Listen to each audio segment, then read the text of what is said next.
बच्चों दूसरा हम बता रहे हैं, इसमें दो दोहे एक साथ ले रहे हैं।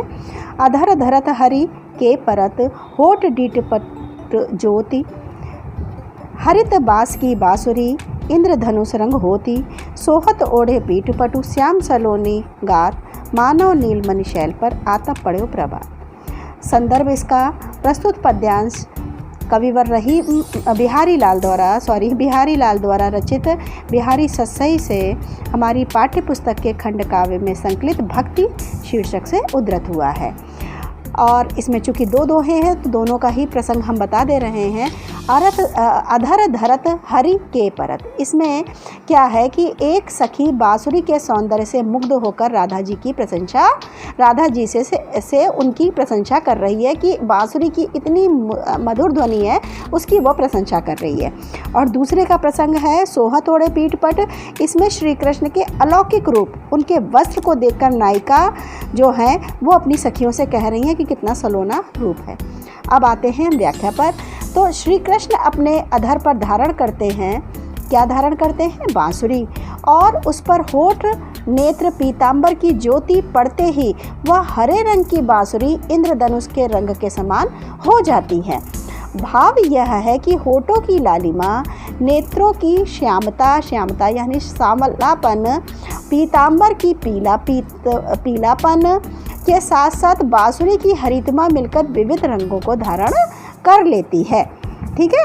और जब दूसरा वाले का सोहत ओढ़े पीठ पट की व्याख्या क्या होगी कि वे यानी श्याम अपने सुंदर शरीर पर पीतांबर धारण करके इस प्रकार सुशोभित हो रहे हैं मानो नीलमणि पर्वत पर प्रातः काल के सूर्य की पीली पीली किरण पड़ रही हो।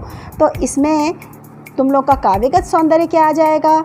चूँकि दो दोहे हैं तो पहले वाले काव्यगत सौंदर्य में देखो नंबर 1 कि यहाँ एक सामान्य बाँसुरी का इंद्रधनुष के रंग के समान होने का संकेत है कि वो बाँसुरी जो है उसमें पीला, हरा, सांवला सारे रंग निकल रहे हैं, यानी इंद्रधनुष की तुलना की गई है।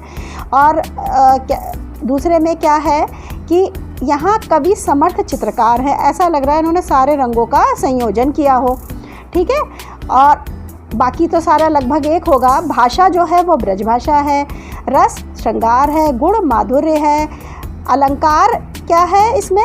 यमक अलंकार है, अधर धरत पर यमक अलंकार है, और हरित बास की बाँसुरी पर भी तद्गुण अलंकार है, छंद इसका दोहा है। ठीक है।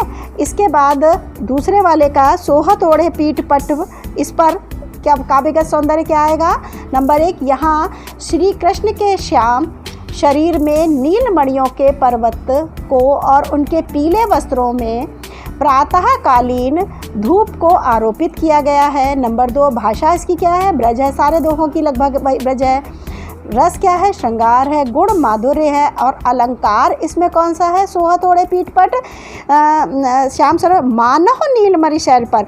ये तुम लोग को जब हमने उत्प्रेक्षा अलंकार बताया था तो उसमें यह था जनु जानो मनु मानो आता है, तो यहाँ देखो मनहो लिखा है, तो यानी यहाँ उत्प्रेक्षा अलंकार है और छंद क्या है? दोहा है। ठीक है।